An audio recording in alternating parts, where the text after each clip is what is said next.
Hello everyone. In this video, I'll be showing you how to reduce the size of your PowerPoint presentation. In my previous videos, I've shown you how to reduce the size of a video file. So I have used the software called as Handbrake. Whereas you can't use the same software or similar softwares to reduce the size of your PowerPoint presentation. So I'll just open one of my PowerPoint presentations. So first thing to note is that I have two PowerPoint presentations. One is in the older format, that is the .ppt format, the other in the newer format. Usually the older format takes more space than the newer format. So if you have a PowerPoint presentation in the older format, you can simply, so all you have to do is just convert it into the newer format. So I'll just convert it into the current format. So I'll just make it into PPTX, click save.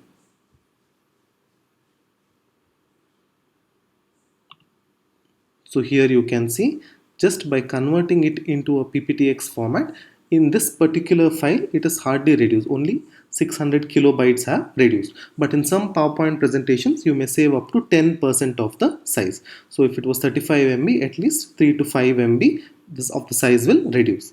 The next method that I will show you is just scan your PowerPoint presentation depending on the size of images that you have. If most of your images are small, then you can save it at a slightly lower format. So all you have to do is click any single image, and then you will get this option called as picture format. Click the picture format, and here you will see this icon. So this icon stands for compress pictures. So I'll click this. So here it will give me the quality of pictures that I want. So for most images I will say 150 ppi is good enough. However, in this PowerPoint presentation I'm using a lot of small images. Even a picture quality of 96 ppi is good enough. So I'll just save it as 96 ppi, and I'll keep this ticked as delete the cropped areas of the pictures. Otherwise it's going to save even the cropped areas. And here I want it to apply to all the pictures in this file, so I've clicked it at that particular option. Then I'll click OK. So now I will save as, I'll just add 96 ppi in the end. I'll click save. So here it's already saved. Now when you see, so now you can see that already its size has reduced from 35 MB to 9.1 MB. So the reduction depends on the actual size of the file. So here I'll take one of the files that has been shared by my colleague. So this particular file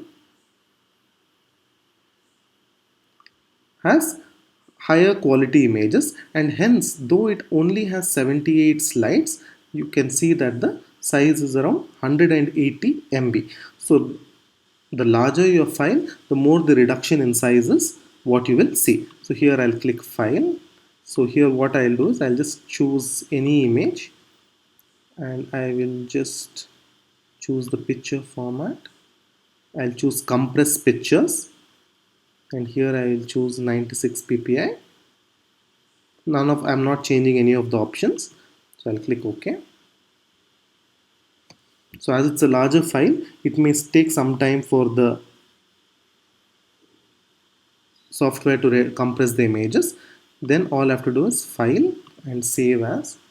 Now I'll save it with the additional title of 96 ppi. Save.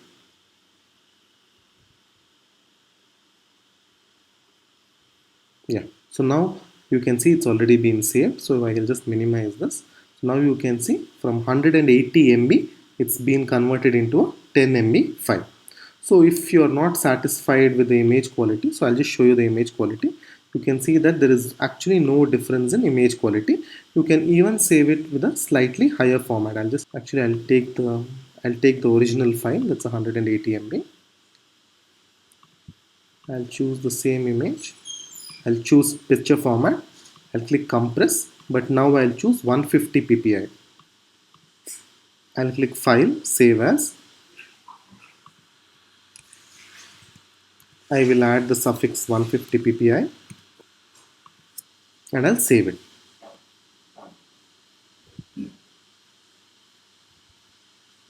So now it's been saved. So now let's see. So you can see that if I keep it as 150 ppi, The size reduces from 180 MB to 19 MB only.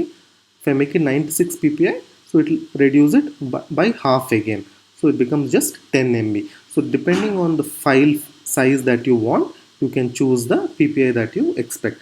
However, I would suggest that even 96 ppi is good enough for viewing on a projector on a large screen, so you don't see any reduction in the quality. So when do you use this?